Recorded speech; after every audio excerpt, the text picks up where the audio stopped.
Yes, people, what is happening? Welcome back to Lily White Lane. Hope you're all doing well. Hope you're all doing okay. And today, I'm going to be bringing you your match preview for Tottenham Hotspur's clash with Wolves. That does take place this Sunday with a 2:15 kickoff live from the Tottenham Hotspur Stadium. But before we get into the video, make sure if you're new here to smash that subscribe button, hit that like button as hard as you possibly can, and tap the notification bell so you don't miss an upload on the content side of things. You're going to expect to see all kinds of Tottenham Hotspur content, whether that be match previews, match reviews, player ratings, predicted lineups, Tottenham updates, transfer updates, unbiased Premier League shows, top 5 lists, debriefs and day after shows after every single Tottenham Hotspur game and fixture, the whole shebang. So make sure to smash that subscribe button.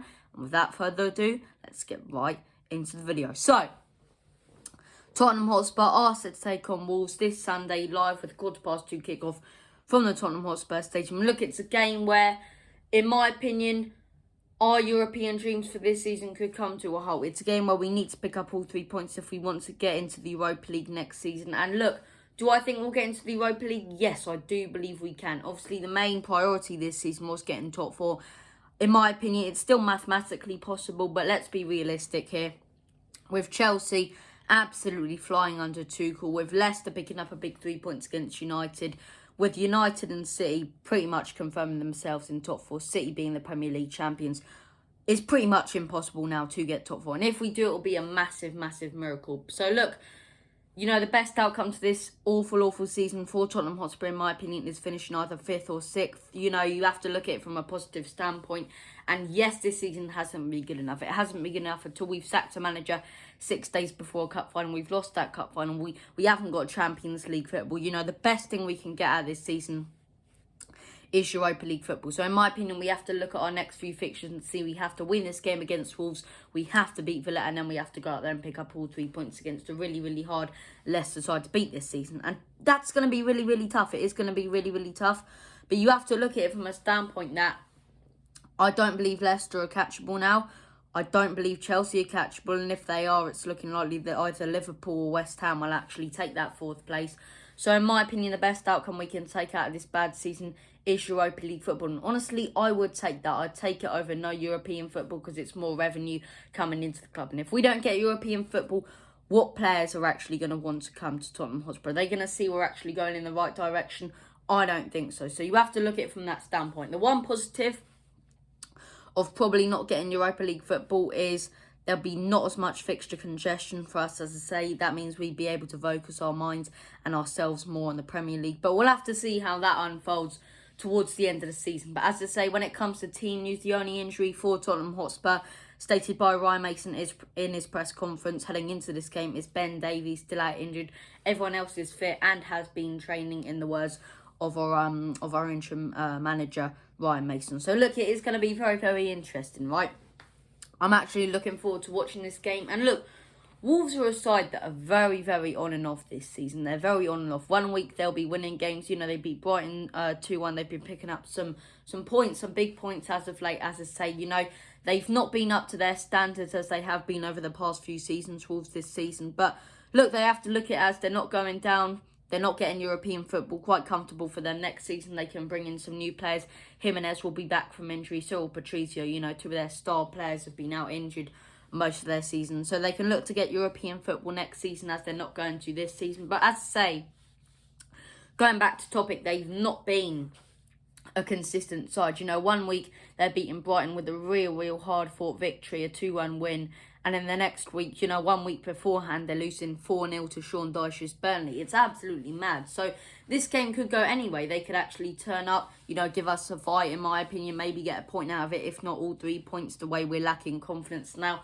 Or they can turn up not really caring, knowing they can't claim European football and aren't going down, and we can absolutely thrash them. So look, my score prediction for this one, I'm going to have to go 2-1 Spurs. I do believe we will pick up all 3 points. I don't trust our defence to keep a clean sheet right now, as I say. But I do believe we will pick up all 3 points. I'd never predict Spurs to lose. And I know that's delusional to some people. But look, as I say, it's a Wolves side that they do concede a lot of goals. But at the same time, they know how to put the ball into the back of the net. If you can hold their counter-attack up well, you can dominate this side. They're a very boring side to watch. And I know some Wolves fans watching this, if any Wolves fans are watching, they may take offence to that. Don't take offence to it, because, you know, whether you play boring football or not, if it works, it works. But they're a side that tends to sit back and try to counter-attack the team. And if you can hold up their counter-attack, you can pick up all 3 points. And their main, you know, threat on the counter is Raul Jimenez. They'll go out wide, look to whip in the ball. Jimenez is normally in there to head it into the back of the net. That's the type of system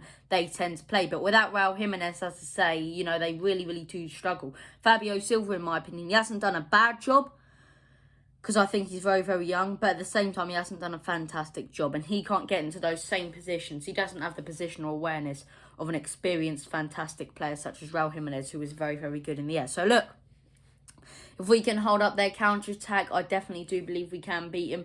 One place we really, really do have to worry about is the right wing, the right-hand side with Adama Traore, who I really do rate. I think he's a fantastic player as far as Wolves go. I think he's their most dangerous player. Yes, he hasn't scored much as of late, but he's a really, really good player. He's an absolutely fantastic player, in my opinion. He's got so many skills. His strength, he's an absolute beast on the ball, as I say. Once he gets the ball, you can't really, you know, you really have to put in a proper challenge to take it off him, you know.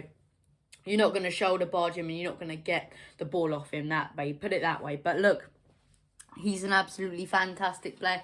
Really do rate him. The way I have to say he beats 3 or 4 men on that right-hand side and whips in across, you know, is absolutely phenomenal. And look, I definitely do believe he should have scored more this season. It hasn't been his best season. But as I say, over the past 5 to 10 games, in my opinion, he has turned up a lot more than he did before. You know, the first goal that comes to mind of his, and it's not actually his goal. I can't remember who scored it.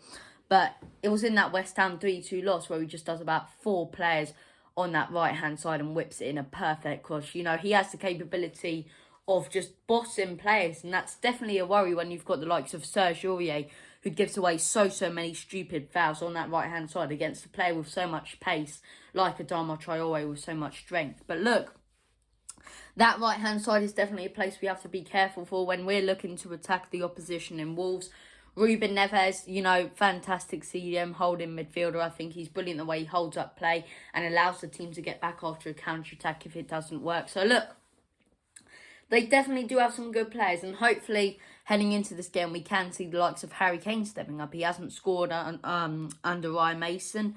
And honestly, I do believe that is adjusting to the system. He's so used to dropping back like Jose wants him to, doing the defensive work, as I say, and counter-attacking sort of in behind, having Son and Bale or Bergwijn, whoever's on that right wing position, as I say, you know, really pressing high while Kane holds back a bit and swaps around with more on the counter-attack. So look, hopefully he can adjust to this new Ryan Mason system where Mason prefers playing him more as a target up top, more as a target man, as I say. So look, hoping Harry Kane can score a goal. As I say, score prediction 2-1. I'm going for a goal from Wolves from Adama Traore. And I'm going for a Son and Kane goal. 1 from Son, 1 from Kane. Nevertheless, this has been the video, guys. Thank you all for watching. And as always, come on, you Lily Whites.